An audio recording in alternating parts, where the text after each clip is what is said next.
Hey, it's Nate with Big Hot Homestead, and today we're going to do a quick little review of the Oregon 410 120 model chain sharpener and kind of show you a couple little the functionalities of it.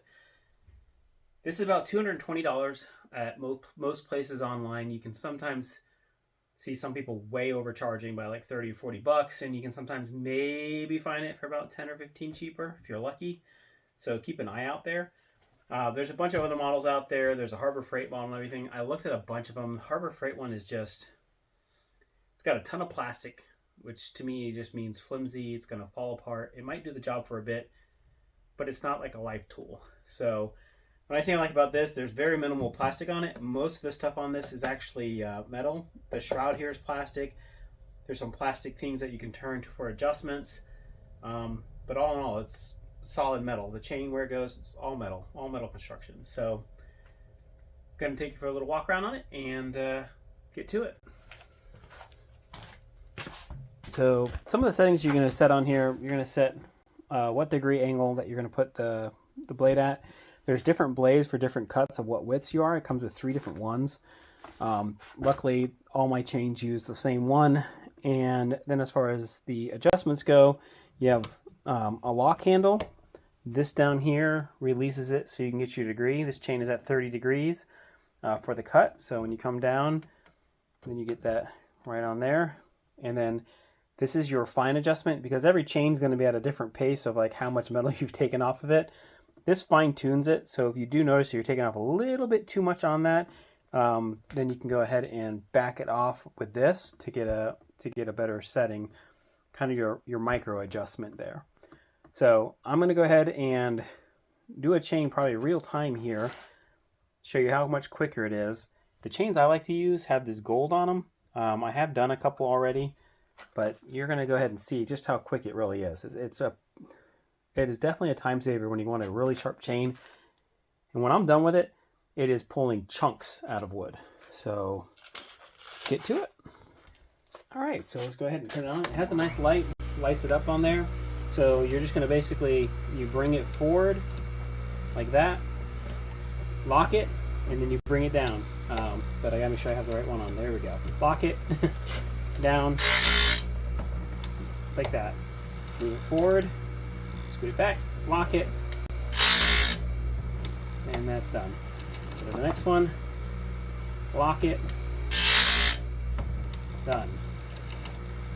And we're just going to repeat this little process here, and that will bring this chain back to normal. Yesterday I almost got both those trees I was working on done using a chains that was sharpened on this, and I'll show you an edge on one of these when we're done here.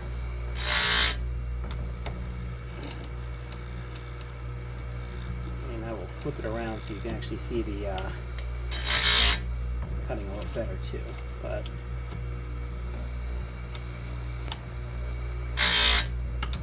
sometimes I bring out of sequence though. That one was. So this chain is not in too bad a shape. So I probably could have just used a file real quick to. Going back one. Messed up.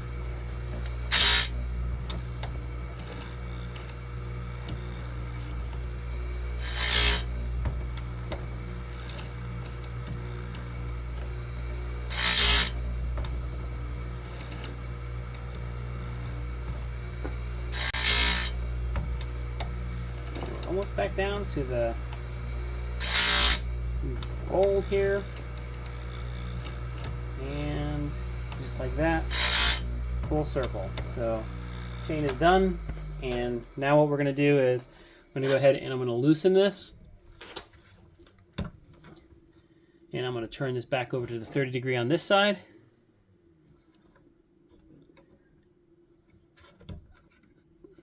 Lock it back down.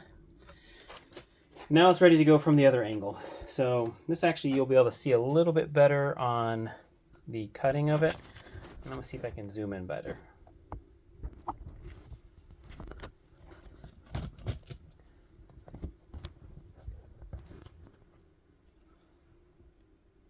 All right. Let's get to going. We'll do the next one here. Again, this is just to get an idea of how much time you can save. I am slow a little bit because we're trying to show you how we do it as well.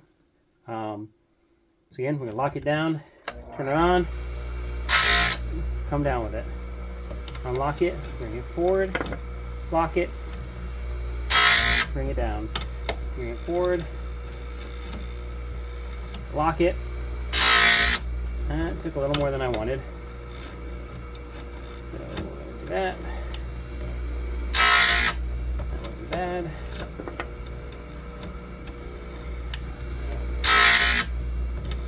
That one. We're going to go ahead and back it off a little bit on these.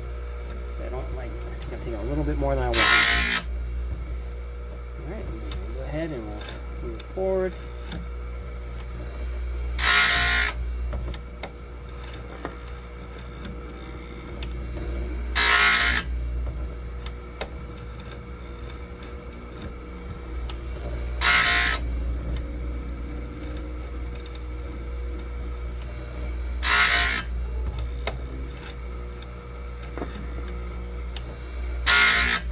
Now there are some complaints with this method or this system because you do take a little more metal than you might take by you do take more metal than you would by doing any kind of filing, and some people don't like that because your chains will get eaten up a little bit faster.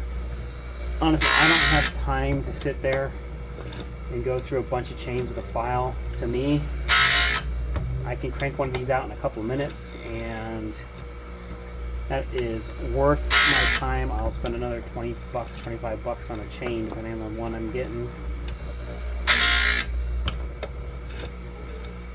But you do get a lot of sharpened, like I usually. That was a lot. Sometimes you come across some like that.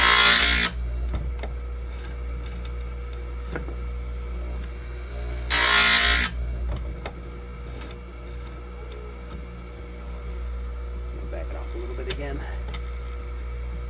There we go.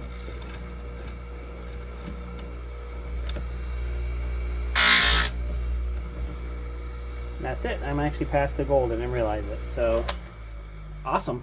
All done. Show that edge on there if you can see that. The edge is really good on these. And like I said, once I'm done sharpening it, these puppies will just destroy the wood. It will eat it up. Big old pieces, chunk coming out. So,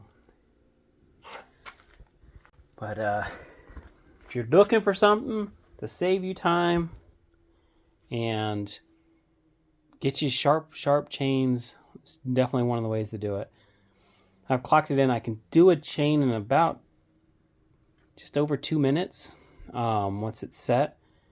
And once you know how to change it for different saws as well, it goes pretty quick.